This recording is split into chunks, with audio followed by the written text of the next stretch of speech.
Bonjour et bienvenue dans ce podcast de développement équestre.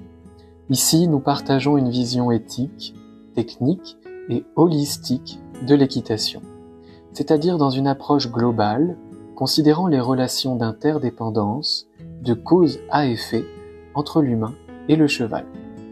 Je m'appelle Romain Bamaison, j'ai été cavalier professionnel de saut d'obstacle jusqu'à niveau Pro 1 et enseignant d'équitation. J'ai eu la chance d'apprendre auprès de grands maîtres de notre sport. Aujourd'hui coach et sophrologue, j'ai créé la méthode Sophro-Équitation pour mêler technique équestre pure, sophrologie et développement personnel. Cette méthode développe un équilibre entre le physique, le mental, l'émotionnel et la technique au service d'une équitation harmonieuse, légère et respectueuse du mouvement. Emprunter ce chemin est une source de joie et de bien-être pour les chevaux et les cavaliers. Retrouvez toutes les informations sur le site www.sophroequitation.com. Très bonne écoute!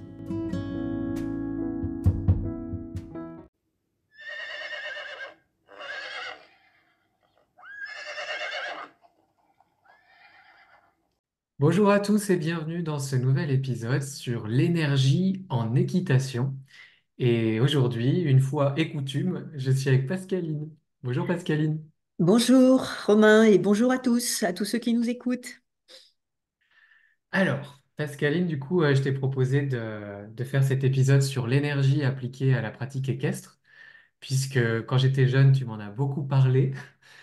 Déjà, ouais, comment on pourrait définir l'énergie? Alors, il faut déjà parler de l'énergie générale, je pense. Ce qui qualifie l'énergie exactement, c'est ce qui vient du tellurisme de la Terre. C'est quelque chose de scientifique, l'influence ou le magnétisme qui est exercé par la Terre sur tous les organismes vivant. Tout ce qui trouve sur la Terre fonctionne avec de l'énergie, qu'on pourrait aussi appeler vibration, parce que c'est une vibration. Merci Monsieur Einstein qui en a beaucoup parlé. C'est une vibration qui permet à tous les êtres vivants sur Terre et tout ce qui est matière, ça peut être aussi euh, tout ce qui vit en fait sur Terre a besoin de cette vibration pour vivre. Euh, donc l'énergie provient de cette terre. C'est un petit peu comme le pouls de la terre. C'est rythmé, c'est très profond ou superficiel en fonction de ce qui se passe, du magnétisme de la terre et du sous-sol, la conductivité du sous-sol. Donc selon les endroits où on se trouve, on est plus ou moins, on vibre plus ou moins. Et d'ailleurs, le bienfait, c'est d'aller en profiter en pleine nature. Comme ça, il n'y a pas du tout de pollution euh, extérieure. Voilà, donc l'énergie, en fait, c'est ça. C'est ce que nous communique la Terre. Euh, on peut appeler ça aussi du magnétisme. Quelque Hmm. chose de naturel qu'on a tous en nous et qui nous permet de vivre et de nous concentrer sur la surface de la Terre. Ok, donc ouais, l'énergie, c'est vraiment quelque chose de naturel. L'autre jour, je me posais la question, est-ce que ça vient du noyau? Je me suis dit, il doit y avoir un espèce d'énorme magnet, ouais, un énorme magnet au milieu de la Terre. Ça vient Oui, du centre de la Terre, c'est un ça? aimant. Et en fait, la Terre est composée de quand même d'énormément de minéraux différents qui sont plus ou moins conducteurs. Euh, et il y a un quadrillage naturel qui est fait en surface de la Terre ou en profondeur, euh, qui fait que ça s'appelle le réseau Hartmann. Euh, c'est connu, euh, qui transmet cette énergie. Et selon l'endroit où on se trouve, puisque c'est un quadrillage, si on se trouve sur un nœud, vraiment comment on peut dire, le milieu de la croix du quadrillage, on peut ressentir des vibrations différentes. Hmm. Évidemment, on ne les sent pas si on n'est pas exercé, si on n'est pas sensible à ça, mais par contre, les animaux, les chevaux notamment, le sentent énormément. C'est comme ça qu'on retrouve des zones non broutées dans les pâtures, ce qu'on appelle les refus. parce que Ouais. il y a une zone qui est pas du tout sympa pour les chevaux à cet endroit-là et ils vont pas brouter là. Souvent, ils y font leur crottin d'ailleurs. Et par contre, on voit à côté, c'est tout tendu, il n'y a plus rien. Par contre, il y a des zones d'herbe très hautes que les chevaux ne broutent pas. Là, il y a un nœud tellurique qui est pas sympa pour eux. L'énergie est plutôt négative de ce côté-là. Ah Voilà. ouais, oui, donc c'est comme nous aussi qui avons tendance parfois, on ne sait pas trop pourquoi, à se sentir mal dans un lieu. C'est ça. Et, il y a de ça. Et alors du coup, comment cette énergie toute naturelle vient influencer notre rapport au cheval, nos pratiques équestres à pied ou à cheval? En fait, on ne la sent pas, cette énergie, mais par contre, elle fait partie de nous, euh, puisque elle nous permet de nous mettre en mouvement. Euh, c'est ce qui nous fait bouger. C'est l'énergie cinétique d'ailleurs, c'est celle qui nous intéresse là aujourd'hui. C'est celle qui permet au corps de se mettre en mouvement. Après, il y a d'autres formes d'énergie, mais cette énergie-là cinétique, c'est celle qui permet au corps de se mettre en mouvement. C'est tout ce qui est, c'est une forme d'électricité en fait qui nous Hmm. traverse et qui permet à l'humain, enfin à l'humain puis d'autres êtres vivants, euh, de se mettre en mouvement. En fait, Ok. c'est la transformation un petit peu comme je dirais, je vais comparer ça un petit peu à une cuisinière, la transformation de l'énergie, de l'électricité, voilà, pour allumer son four. Nous, on transforme cette électricité-là pour nous mettre en mouvement. Voilà. Ah oui, donc cette énergie naturelle, elle peut servir à faire du chaud, à faire du froid, à faire des mouvements. Oui, Oui, comme l'électroménager. voilà, exactement. Sauf qu'on va s'en servir pour vraiment faire bouger notre corps, alimenter tous les atomes qui composent le corps du cheval, pardon, le corps de l'humain et, euh, Et du cheval. et du cheval après. Voilà. Si on peut s'en servir après pour transmettre tout ça à notre cheval. Ok. Est-ce que le cheval, je pense que oui, parce que vu l'effet qu'ils ont sur nous d'apaisement, est-ce que le cheval peut aussi nous influencer, nous? Bien sûr, parce que son énergie à lui n'est pas la même.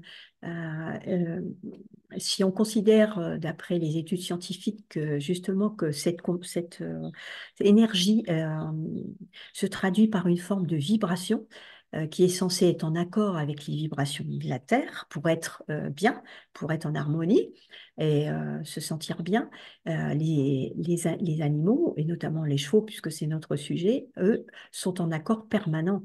Ils s'adaptent en permanence à l'harmonie de la Terre, aux vibrations de la Terre. Ouais. Donc, euh, naturellement, quand on est en contact avec les animaux et qu'on les côtoie régulièrement, euh, je dis pas qu'il est nécessaire, mais quelquefois si, de comprendre qu'il faut s'adapter aussi à sa vibration à lui. Si on vibre trop haut, ça se traduit par de la nervosité, de la concentration qui est pas bonne. Le cheval le ressent tout de suite. Ouais. Euh, Alors que lui a une vibration qui est constante quasiment. Il a des petites sautes de vibrations, mais il est obligé d'être en harmonie avec la Terre, vu que c'est son habitat naturel ou au moins en contact avec le sol en permanence. Et Ouais. Il a donc, 4 pieds, on en a deux. En tout cas, nous, on voilà. a choisi d'en avoir que deux au contact de la Terre. Il est beaucoup plus branché que nous et il est en harmonie constante. C'est vital pour lui aussi. Euh, et d'ailleurs, un cheval qui n'est pas dans un univers qui n'est pas souvent branché ou en contact direct avec la Terre, des fois perd un petit peu justement de euh, cette vibration nécessaire pour son bien-être général. Ouais. Donc c'est pour ça que nous aussi, on se régénère dans la nature et qu'on se sent si bien après un moment dans la nature. Ça nous redonne Exactement. de l'énergie, en fait, parce que ça vient de la terre. Ça vient de la Terre. Voilà. Et alors, puisqu'on faisait le parallèle avec les ustensiles de cuisine, il y a un truc qui me vient, c'est le prisme du physique, du mental et de l'émotionnel. L'énergie, on le voit bien, on en a tous, mais on arrive en tant qu'humain à l'orienter, à la transformer. Parfois ça déborde, parfois il n'y en a pas assez, mais on arrive aussi à, finalement, on en fait quelque chose plus ou moins consciemment à chaque instant. Oui. Évidemment, quand on est avec le cheval ou sur le cheval, bah, ce qu'on en fait, c'est très important puisque ça l'impacte lui, puis lui, il va Mhm. nous répondre en nous renvoyant de l'énergie. Et ça devient, oui, c'est un système qui s'entretient, c'est systémique. Voilà, est-ce qu'on peut dire que euh, il y a des moyens de générer ou d'orienter l'énergie par le corps, par les émotions ou par le mental, la pensée? Déjà, il y a l'intention qui est énorme. Euh, L'intention produit une énergie extraordinaire qui va faire euh, déjà dans le mental penser à ce dont on aura besoin pour générer le mouvement produit par l'intention. Euh, et il y a une petite phrase d'Einstein qui dit tout. Tout est énergie. Faites correspondre la fréquence de la réalité que vous souhaitez et vous ne pourrez que obtenir cette réalité. Donc, cette fameuse réalité, quand il s'agit d'un cheval, c'est demander le mouvement, demander l'attention et, et notre intention à nous, c'est justement ça, d'être capable d'utiliser notre énergie euh, pour mettre le cheval en mouvement, si c'est un mouvement, ou pour l'arrêter, ou pour générer quelque chose. Donc, effectivement, le mental est énorme. Ouais, effectivement, oui, ce qu'on dit, c'est que bah, surtout quand on développe une équitation centrée Mm, ou plus holistique qui va englober l'émotionnel, l'imagerie, mm. etc., on suggère effectivement d'abord de penser, de créer une image claire ou en tout cas une intention claire de ce qu'on veut produire. Et Voilà. c'est vrai comme ça dans notre vie en général, tout ce qui voit le jour dans le monde physique Mm. a souvent été une idée avant dans notre tête. Un job, un appart, un petit copain, une petite copine, un mariage. euh, voilà, souvent en Oui. tout cas, ça naît d'abord dans notre esprit. Mm.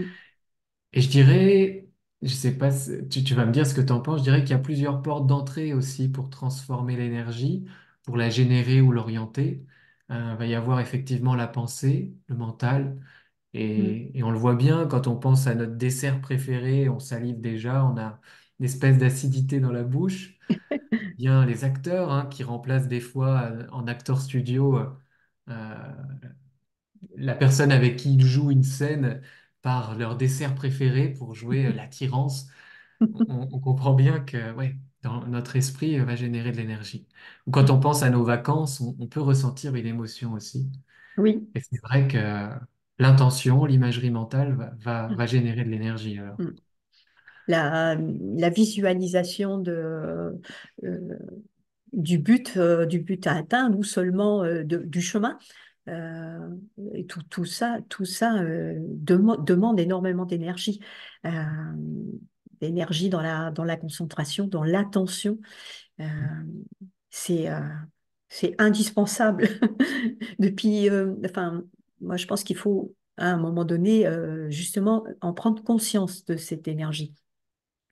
Euh, ne pas utiliser, enfin ne pas s'imaginer qu'on va sauter sur le cheval et que les choses vont se faire toutes seules. Mais si tu prends conscience de ton potentiel, parce que c'est un potentiel mental, physique, respiratoire aussi, on en a parlé dans un précédent podcast, euh, tout ça c'est de l'énergie qui va être extrêmement utile à- au but à atteindre à l'idée qu'on se fait de la séance, du mouvement du cheval. En tout cas, c'est comme ça que moi que je vois l'utilisation de l'énergie. Bon, en sophroéquitation, c'est ce qu'on fait beaucoup, puisque la sophrologie, c'est par définition ce travail d'équilibre et de dialogue entre le corps, le mental et les émotions. Mhm. Et c'est vrai que donc il y a cette porte d'entrée de l'esprit, puis il y a aussi la porte d'entrée du corps à travers le mimétisme, Et en engageant une posture, un geste ou une respiration, comme tu le dis, on peut là aussi, par effet de cascade ou systémique, Mhm. aller enclencher des changements dans notre esprit et dans nos émotions. C'est Mhm. vrai que la manière de se tenir aussi à côté du cheval ou sur le cheval va avoir une influence sur l'énergie qu'on émet. Oui. Si on tient grand et qu'on est très fier avec une forte inspire et du leadership dans le mouvement, c'est quelque chose qui va générer plutôt une énergie haute. Et puis Mhm. au contraire, si on s'abaisse, si on se fléchit un petit peu, c'est plutôt une énergie basse. Et prendre Oui. conscience de ce pouvoir corporel dans notre énergie, Mhm. c'est très puissant aussi, à cheval ou à pied d'ailleurs, non? Oui. Ça, en fait, c'est la synchronicité avec les mouvements du cheval qui optimise les bonnes réponses. Si tu es vraiment synchronisé avec son énergie et avec ses mouvements, euh, c'est un partenariat. Il se synchronise avec ton énergie à toi, tes mouvements à toi. Tu parlais de mimétisme, c'est vraiment ça. Mm. Il y a quelque chose de flagrant que je vois beaucoup avec mes élèves, c'est la conscience de l'énergie qu'on va mettre dans le bassin. Oui. Et de la conscience le contrôle en fait des hanches. À Mhm. quel point on va libérer le mouvement de la hanche, par exemple dans le galop, pour donner de l'amplitude et du rythme sans jambes, ou comment justement on va réduire l'énergie et le mouvement dans le bassin, et alors réduire l'amplitude et rassembler le cheval sans tirer. Et Mhm. du coup, c'est vrai que c'est assez incroyable l'effet énergétique que le corps, des tout petits réglages peuvent avoir sur l'équitation et sur le cheval. Oui. Et puis il y a une troisième porte d'entrée, donc il y a le mental avec la pensée, il y a le corps avec la respiration et les mouvements, la posture, et puis il y a l'émotion aussi qui est elle-même une porte d'entrée, mais pas directe, c'est-à-dire que généralement on passe par une pensée pour modifier l'émotion. Et là Mhm. je te rejoins parce que si on ne prend pas conscience de l'imagerie mentale, des films qui passent dans notre tête, bah finalement, on subit nos émotions et on ne comprend pas d'où elles viennent. Et souvent, ça peut venir souvent quand même du discours mental, des histoires qu'on se raconte. Et à cheval ou avec le cheval, c'est très puissant de prendre conscience de ce qui se déroule dans notre tête et puis pourquoi pas d'aller l'influer. Et puis il y a la porte d'entrée du corps aussi. On voit que quand on respire, ça va influencer nos émotions. Quand on bouge, ça va influencer nos émotions. Bah, des fois, je suis déprimé ou je suis peu motivé avant d'aller courir. Mhm. Je me dis, ça va être horrible, je vais courir et finalement, je suis super content, plein d'énergie, très positif. C'est marrant de voir aussi comment le mouvement du corps ou la respiration, en tout cas passer à travers le corps, ça va modifier l'émotion. Oui, c'est... Et il y a un, Oui, vas-y, pardon. oui, il y a un troisième point que j'avais envie d'amener dans ce podcast, c'est la seule porte d'entrée, en tout cas la porte d'entrée principale que je vois dans l'émotion. On voit qu'elle dépend du corps et du mental, ça serait la pleine conscience. Mais ça passe à nouveau par le mental pour interroger Mhm. l'émotion. Euh, Où est-ce qu'elle est dans le corps? Donc, on passe quand même par à travers le corps. Où est-ce qu'elle est? Quel genre de sensation elle procure pour déjà la situer euh, nos ennemis ou nos amis, Mhm. si tant est qu'on en est, quand on sait où ils sont, ça rassure un peu. Et l'émotion de savoir où elle est dans le corps et quelle sensation elle fait, ça commence aussi à alléger un petit peu. Et puis d'aller la nommer, d'aller questionner le besoin derrière. Ok, je me sens comme ça, mais pourquoi? Et c'est vrai que ça permet, à travers cette pleine conscience de l'émotion, aussi de l'accepter, l'interroger, c'est la porte d'entrée de l'émotion parce qu'ensuite, ça peut apaiser l'esprit et influencer aussi le corps. Mhm. Ça peut être une forme de... Le mot est peut-être un peu fort, mais une forme de contrôle. Euh, mais Le de bon contrôle, contrôle. contrôle positif. Dire je me gère en totalité. Je gère mon esprit, je gère mon corps, gère mon énergie et je gère mes émotions pour qu'elles soient à mon service dans le bon sens. Et quand on est en cheval, à cheval, les émotions, il y en a énormément. Des fois des difficiles, des dures, mais elles apprennent toutes quelque chose. Donc c'est effectivement l'émotion, c'est important de la laisser arriver et d'avoir la capacité de l'analyser rapidement pour en faire quelque Mm. chose de positif, qui nous Ouais. serve et qui serve à notre équitation et au bien-être du cheval qui est à côté de nous ou sur lequel on est assis. C'est hyper important. Ouais. Et c'est ce que je dis souvent à mes élèves, puisque dans la méthode sophroéquitation, il y a vraiment une partie avec des exercices en mouvement qu'on synchronise à la respiration, à une intention. Il y a aussi une partie avec de la méditation. Mm, Et en fait, ce qu'on dit, c'est que c'est comme un muscle, cette conscience ou cette capacité à mm, se relâcher ou à s'observer. À force de pratique, ça devient, comme tu le dis, très rapide. mm, Et on peut le faire, du coup, oui, effectivement, dans le mouvement, pendant un exercice, pendant un parcours, pendant une figure de dressage. mm, Et ça peut aller très vite et être très aidant. Et ce qui est magique, en tout cas, quand on développe cette conscience du physique, du mental, de l'émotionnel, notre énergie finalement, puisque c'est le sujet du jour, mm. ça ralentit un peu. Euh, Oui. les choses se décomposent et du coup, nos actions techniques sont plus claires et mieux maîtrisées. Et ça nous aide aussi, du coup, à être vachement plus performants. Et mieux comprise par le cheval la plupart du temps. C'est surtout Ouais. ça, parce que si on est clair, précis et qu'on laisse les choses se poser pour lui, c'est quand même beaucoup plus confortable. Ouais, quand on sait Hmm. ce qu'on fait, Oui. quand on le fait et comment on le fait, forcément, le cheval, il dit, ah oui, ok, d'accord. Enfin, c'est quelque chose qui peut se retrouver partout. Je veux dire, dans le quotidien, dans le travail. C'est sûr qu'il faudrait avoir la capacité de faire ça en permanence. Ouais, C'est idéalement. une belle gymnastique. Mm. Et comment justement cette gymnastique, euh, elle peut s'utiliser à cheval? C'est-à-dire comment le cavalier va utiliser son énergie pour influencer le mouvement du cheval concrètement. Tout à l'heure, je parlais effectivement du bassin, du mouvement du corps, contrôler les mouvements. Il y a la respiration, évidemment, on en a parlé dans un autre podcast. Inspirer pour accélérer, en gros, expirer pour ralentir, en gros. Comment tu dirais, toi, Pascaline, voilà, comment un cavalier il utilise son énergie avec le cheval ou sur le cheval? Alors, moi, il y a quelque chose qui me vient, que j'ai entendu récemment. En acupuncture, il y a une expression qu'ont les élèves qui étudient qui disent l'énergie suit l'intention. Là où va l'intention, va l'énergie. Donc, à partir du moment où je rejoins ce que tu disais tout à l'heure, tu as l'intention de quelque chose, je pense que mécaniquement, ton corps, ton esprit, tes émotions, tout va se diriger euh, dans le bon sens pour obtenir ce que ton intention veut. Euh, alors, ça peut être, tu parlais de ralentir le mouvement du cheval, par exemple, dans un trot enlevé. Comment ralentir un trot enlevé, un cheval qui court? Ben, simplement avoir l'intention, toi, de ralentir ta cadence. Euh, à l'inverse de ce qu'on pourrait penser, on ne va pas se synchroniser complètement avec le cheval, on va essayer que lui se synchronise sur nous. Mhm. Donc, tout ça, l'utilisation de ton énergie complète, hein, ton attention, ton mental, ton émotion, parce que tu as senti quelque chose qui n'était pas juste, le cheval ne doit pas courir.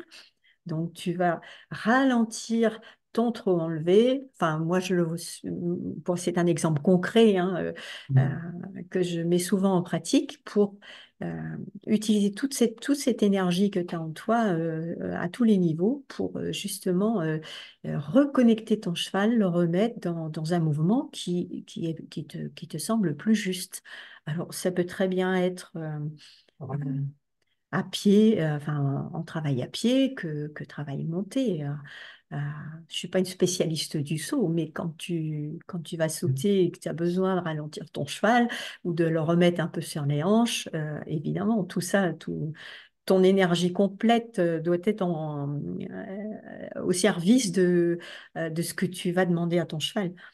C'est Donc, marrant parce que quand tu dis ça, et moi j'étais en train de penser au saut justement. mm, Et en fait, quand j'étais cavalier pro, j'avais plein de chevaux, je récupérais plein de chevaux qui avaient tendance à charger. oui, Avant, les propriétaires ou les anciens cavaliers, pas tous, hein, mais ils Mm. disaient, voilà, il charge. Genre, c'est le cheval qui, Oui. par nature, charge.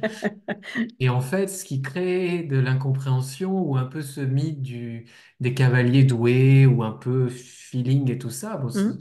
ça peut être du feeling, c'est qu'en fait, juste dans le corps, moi-même, je mettais mes mouvements ralentis.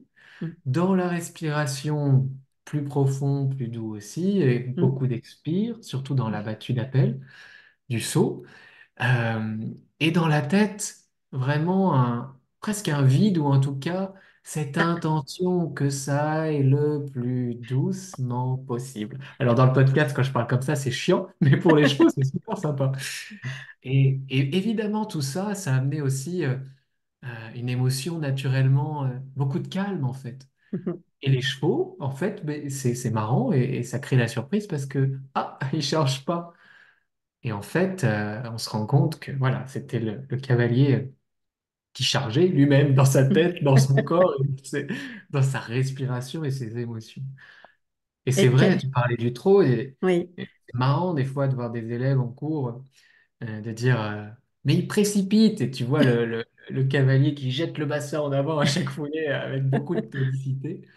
Et en fait, voilà, tu te dis, bah, juste si tu ralentis le corps et le mental aussi, si tu Mhm. ralentis les pensées, la pellicule, ça, c'est magique, ça marche à chaque fois. Et parfois, parce qu'on est surchargé émotionnellement, les cavaliers ou les équidstants, on y met de la mauvaise volonté. Parce que c'est tellement plus facile et ça peut tellement nous permettre de nous défouler, de dire que le cheval est comme ci et comme ça, Ouais. et qu'on n'y arrive pas. Ça peut aussi nous mettre dans un schéma un peu de victimisation. Pauvre de nous, on a un C'est, cheval qui est pas assez bien. Bref, il y a plein de choses qui entrent en jeu dans cette énergie-là aussi. ouais. Oui, quand tu parlais de ralenti tout à l'heure, c'était exactement le mot que j'allais ajouter. C'est ça, c'est vraiment tout mettre au ralenti. Mais quand on dit au ralenti, pour moi, c'est absolument pas baisser en énergie. Au contraire, il faut une énorme énergie pour ralentir tout ça, ralentir son mental, ralentir son physique et faire tout ça en même temps. Ça demande beaucoup d'énergie et beaucoup de concentration. Et concentration, c'est de l'énergie. C'est une grosse énergie à dépenser. Euh, Se concentrer sur justement ce qu'il faut ne pas utiliser ou au contraire ce qu'il faut utiliser en priorité. Euh, Tu parlais de respiration, de concentration, de mouvement euh, au ralenti. Ça demande un gros effort physique, mental, d'où une grosse dépense énergétique. C'est un effort de canalisation énorme. Mm. Et moi, quand j'ai des élèves à cheval, où on va faire au début, je fais beaucoup de travail sur le mental et l'émotionnel, et le physique à travers la respiration. Mm. C'est très doux finalement et les gens Oui. sont crevés et ils en peuvent plus au bout de 1 heure et demie où on a fait tout ça et puis ensuite on a bossé un peu la technique. Ils sont crevés, mais en fait Mm. effectivement c'est un effort de canalisation, un effort d'orientation de son énergie. Oui. C'est vrai que tout laisser partir un peu tous azimuts, comme notre histoire personnelle ou vieux Oui. schémas bien ancrés ont permis de le faire, décider de reprendre le volant, de reprendre la barre du bateau et de dire, OK, c'est moi qui mets les voiles, c'est moi qui oriente, Mm. ça demande beaucoup d'énergie, beaucoup de concentration. Mhm. Et au début, c'est normal que ça prenne un peu de temps. Oui. Et il faut ralentir, il faut décomposer en fait. Telle énergie, tel endroit du corps, telle pensée, où est-ce que je la Mhm. mets, à quel moment, pourquoi faire, vers quoi je tends, techniquement ou avec mon cheval. Et du coup, ouais, ça demande, c'est très rigoureux finalement tout ça. Très rigoureux et ça demande enfin, au bout d'un moment, comme tu dis, on décompose les choses parce que il y a aussi énormément la visualisation qui aide, mais il faut décomposer ça aussi. Il faut dire, voilà, j'ai besoin de déclencher tel mouvement, quelle partie du corps je vais être obligé de bouger pour appuyer sur le bon bouton le plus précisément possible. et progressivement en utilisant le moins d'énergie possible. Et on en revient à la méthode Alexander où là, on apprend vraiment à utiliser le minimum d'énergie possible pour obtenir le maximum de mouvement ou au moins ne pas se fatiguer et ne pas tromper le cheval ou le blaser par des mouvements parasites. Euh, donc tout ça demande une grosse énergie et une grosse concentration. Donc c'est vrai qu'au départ, ça peut être difficile et ça pourrait rebuter certains parce que euh, ça demande des séances courtes pour le cavalier, même si le cheval supporterait des séances un petit peu plus longues, mais pour le cavalier, ça demande des séances courtes euh, pour ne pas s'épuiser, ne pas perdre le moral. C'est intéressant ce que tu dis parce que moi, j'ai tendance à faire des séances longues, comme c'est très doux, et Mhm. on fait un travail très progressif, mais c'est vrai qu'il y en a qui sont contents, et puis il y en a d'autres qui trouvent que c'est beaucoup, ou alors Un peu long. que c'est épuisant, que c'est un peu long. Mm. Euh, mais bon, comme j'ai le souci du détail et je trouve ça hyper intéressant, je ne me rends pas forcément compte. Donc Mm. c'est intéressant ce que tu dis. Et Euh, après, il y a une fois que je dirais, on a la maîtrise de tout ça, ou au moins la maîtrise consciente de ce qu'il faut faire et comment il faut utiliser cette fameuse énergie, euh, on est en capacité d'utiliser tout ça plus longtemps. Parce que ça devient une gymnastique beaucoup plus facile à faire. On est, on est conscient de toutes ces portes dont tu parlais ouvertes, ouais, qui prêtes à utiliser. Et après, c'est un circuit. J'enclenche le cerveau, j'enclenche la pensée, j'enclenche le mouvement, j'enclenche l'émotion. Tout ça se fait de façon presque consciente, oui, mais il y a une forme d'automatisme qui vient sans ouais, être obligé d'utiliser d'avoir toute son énergie en mouvement et focalisée sur une seule partie. C'est l'énergie comme un courant électrique après se diffuse de partout au même niveau et on peut l'utiliser euh, euh, beaucoup plus vite euh, pour, euh, pour faire ce qu'on a envie de faire avec le cheval ou pas faire. ouais. Et c'est pour ça, Michel Robert, il travaille beaucoup par l'imagerie, les idées, les Mhm. métaphores. Et je me souviens de regarder un cours sur Ars Academy où il disait, bah, là, ça, par exemple, j'aurais pu l'avoir avec des heures et des heures d'explication, mais juste avec une image, l'élève à qui il donnait un cours à ce moment-là a été capable de Ah, produire l'exercice oui. et l'effet technique espéré. Mhm. Et en même temps, je vais dire quelque chose de contraire, parce qu'il y a le yin, le yang, le plus, le moins. C'est que c'est aussi important dans la technique, l'usage des aides, les figures, les sauts, les enchaînements de sauts en parcours, d'apprendre aussi à décomposer Mhm. techniquement ce qui englobe le physique, le mental et l'émotionnel, ce qu'on va faire à chaque instant. Finalement, ramener de la conscience.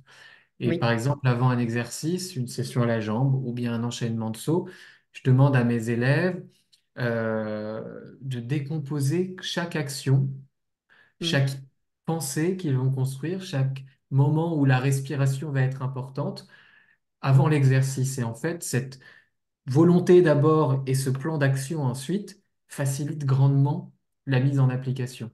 Parce que c'est vrai que des fois, on se lance en disant, bon voilà, je dois sauter le 1, le 2, le 3, le 4, le 5 jusqu'au 12. Ou alors, bah voilà, je dois faire une session à la jambe, sans savoir exactement comment faire, quoi faire et à quel moment le faire. Et quand on reprend le temps de décomposer tout ça, bah ça se passe mieux et puis on sait ce qu'on fait et ça devient intéressant en plus. Je sais pas ce que tu en penses. Oui, oui, oui, je pense ça aussi parce que en fait, c'est une reprise de conscience de toi. C'est un retour à soi euh, qui peut se faire très vite. Hein. C'est pas, ça prend pas non plus plusieurs minutes. Des fois, en 30 secondes, tu reprends conscience de ton corps. de ton mental, de ce qui se passe à l'instant présent. Tu es vraiment à l'instant présent. Comme tu dis, ça facilite énormément le travail. Euh, et le travail du cavalier euh, pour le mouvement et aussi la compréhension, comme on disait tout à l'heure, la compréhension du cheval. Parce Ouais. qu'évidemment, après, il y a des automatismes qui font quand on te dit prends conscience que tu as les épaules voûtées, redresse-toi, ouvre tes épaules, prends une respiration. Au départ, on est obligé de te le dire. Ton coach ou ton moniteur est obligé de te le redire quasiment à chaque fois. Mais après, ce qui est génial, c'est que le cavalier ou l'équitant se gère et reprend conscience de tout ce qu'il n'a pas mis en place et, comme tu dis, redécompose lui-même. Et c'est là où tu dis que il y a eu du chemin de fait parce que justement, ça devient une nécessité pour lui de ne pas repasser par là pour avoir le bon mouvement, la la bonne méthode pour utiliser toute cette énergie dans le bon sens. Ça me fait penser à une image tu sais, d'un, d'un technicien qui a plein de boutons devant lui pour faire bouger une machine ou bien, je sais pas, un rétroprojecteur. Et en fait, le cavalier, quand il s'améliore techniquement et donc physiquement, mentalement, émotionnellement, il sait juste le geste et le bouton qu'il va avoir besoin de pousser. Exactement. Et du coup, Mm, on en fait moins, c'est plus mm, facile, plutôt que quand on appuie sur tous les boutons pour espérer avoir un mouvement qui ressemble à mm. ce qu'on voudrait, bah là, on crée de l'agitation. Et j'ai l'impression que quand on a des lacunes techniques et du coup de maîtrise de notre corps, de notre pensée, de nos émotions, euh, c'est ça qui se passe. On enclenche la main, la jambe, Mm. ceci, cela, la contraction de ci et là en espérant créer le mouvement souhaité, sauf qu'on crée plus d'agitation que le mouvement souhaité. Et Et oui. c'est vrai que ça m'a fait penser à ça, un mec qui appuie sur toutes les touches en même temps en espérant qu'ils se produisent ce qu'ils veulent. Ouais, Et l'image est voilà, bonne. l'image est bonne. Et Mm, d'ailleurs, oui, ça me fait penser à ça aussi, c'est que il y a ce qu'on disait, c'est qu'il y a à la fois cet intérêt de créer des images, des métaphores hyper fortes mm, qui, par l'intention, vont générer de l'énergie, un corps mm, qui suit, un placement d'aide et des mouvements justes. Et en même temps, le travail du cavalier autodidacte ou le travail de l'enseignant, ça va être de rattacher tout un tas de détails techniques à une oui. image forte, un Mm, peu comme les processus d'ancrage en PNL ou en hypnose. mm. Et du coup, quand on prend le temps de détailler la technique et une image, quand on va juste suggérer l'image après dans notre tête, tout le corps va se mettre en place. Ça se déclenche, oui. Ça se déclenche. Je pense par exemple à Mm, une session à la jambe, à une pirouette. mm, Maintenant, une fois qu'on a décomposé la technique dans le corps, mm, juste une pensée, notre corps va se mettre en marche pour demander quelque chose. mm. C'est sympa ça. Oui. C'est sympa. Quel D'ac- conseil on pourrait donner, Pascaline, à nos cavaliers là, qui nous écoutent sur, voilà, concrètement, comment ils peuvent gérer leur énergie avec leurs chevaux? Ben moi, je dirais déjà que quand on a conscience ou qu'on entend parler de tout ça, de cette énergie-là, il faut savoir qu'il nous est possible de modifier intentionnellement notre état de conscience. Donc à partir de là où vraiment tu as modifié cet état de conscience-là, que tu possèdes cette énergie-là, donc c'est un petit travail à faire au départ, euh, tu peux utiliser tous les boutons dont tu parlais, toutes les portes, tu peux ouvrir les portes.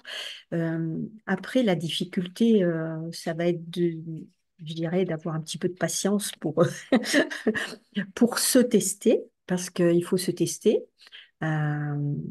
Tester le cheval, établir une sorte de code euh, qui, qui va faire que le cheval va ressentir cette énergie que tu vas développer.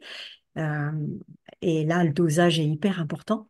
Mm. On voit énormément en travail à pied où le simple fait des fois de te grandir devant le cheval génère un mouvement alors que tu n'as Ouais. rien demandé. Euh, Mm. donc il faut tester en fait euh, en direct tout ce que tu es capable de mettre en œuvre dans ton énergie. Il faut le tester à pied, il faut le tester sur le cheval. Et, Ouais. et apprendre aussi à se relâcher. Parce que si tu ne te relâches pas, tu peux pas utiliser cette espèce de curseur que tu as en toi pour faire monter l'énergie et la descendre. Euh, voilà, donc Ça me fait penser à ça. Ouais. le Baisser relâchement, le c'est curseur. voilà, le relâchement est hyper important pour toi te permettre aussi de te recentrer, de te décontracter. Mais ça ne veut pas dire de perdre ton énergie, ça veut dire simplement, comme tu dis, baisser le curseur, le remettre à un niveau beaucoup plus bas, tout en gardant conscience que l'énergie est toujours là à disposition et en même temps, ne pas imposer au cheval aussi une énergie trop forte et permanente. Ce qui pourrait le mettre dans le rouge aussi, sans vraiment qu'on s'en rende compte. Et puis pour pas le blaser non plus, parce que Mm. un peu comme des jambes qui seraient trop présentes, euh, voilà, des jambes au contact en permanence, au bout d'un moment, le cheval ne le sent plus.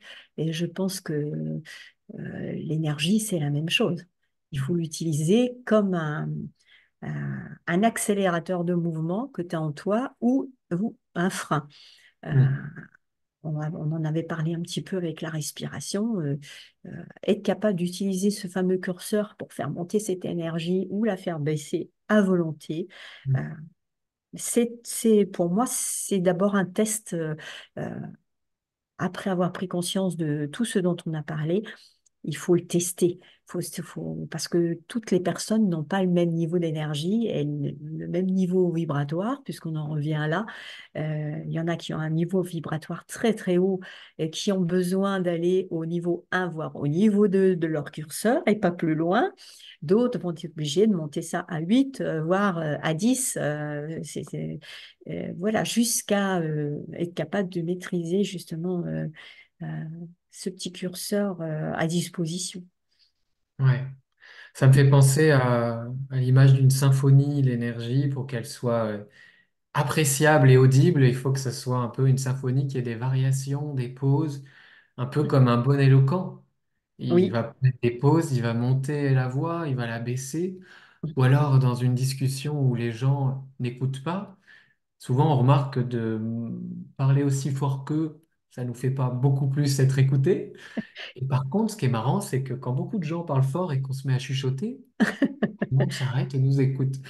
Il y a un peu de ça, et je dirais que oui, avec cette idée, tu dis il faut de la patience et essayer aussi un peu le minimalisme et de demander moins, oui, mais mieux, moins oui, fort, mais mieux. Et des fois, on est surpris qu'un cheval ne répondait pas à 10 mais qu'il répond à un ou 2 parce parce que que, c'est plus acceptable. Et voilà, pour nous aussi, des fois, on va dire, bah, ah oui, tu me parles comme ça, bah, tu vas voir. Par contre, si tu me le demandes gentiment, je vais le faire volontiers. Alors nous, c'est l'ego et c'est tout ça, mais voilà, naturellement, si c'est trop fort, on n'écoute pas, quoi. on écoute moins. On écoute moins. Et ouais, et puis les jambes, tu disais, effectivement, il y a pas de chevaux qui collent à la jambe, il y a que des cavaliers qui collent aux chevaux. Exactement. Ça, c'est vrai. Ouais. Pour résumer, aussi envie de dire que finalement, il y a pas grande solution. C'est-à-dire que soit on synchronise au cheval, on est dans une énergie qui convient pour l'exercice, pour la pratique, et on va dans le même sens que lui. On suit son mouvement, on se synchronise sur sa fréquence, sur son énergie. Soit on diminue, un cheval qui a besoin d'être relâché, on va chercher à ralentir le corps, respirer plus profondément et ralentir aussi le mental, le flux de nos pensées. Ou alors, un cheval qui a besoin d'être un peu dynamisé, on va là augmenter l'énergie et mettre plus d'énergie corporelle, plus d'énergie dans nos pensées et puis pourquoi pas dans nos émotions aussi avec une hâte et une grande joie de faire. Je dirais qu'il y a ça. Soit on est à zéro avec le cheval, soit on fait un peu moins parce que lui, il est trop plus, soit on se met en plus parce que lui, il est un peu moins, il a besoin un peu de notre énergie. Qu'est-ce que tu en penses? Ouais, oui, c'est tout à fait ça. C'est être capable déjà de sentir l'énergie de son cheval au départ. On l'a un petit peu abordé au tout début. Et avoir assez rapidement le bon dosage. Le dosage que tu vas devoir mettre. euh, oui, pour dynamiser. C'est marrant parce que euh, on en a parlé hier justement au cours du fameux stage où certaines personnes étaient tellement calmes et tellement avaient tellement besoin de se rassurer avec un cheval qui bougeait pas trop ou qui craignait que le cheval bouge peu tôt qu'elles finissaient par l'éteindre. Et tu voyais que, en fait, le cheval était dans le même état que la personne, très mou, très lent, n'osait pas.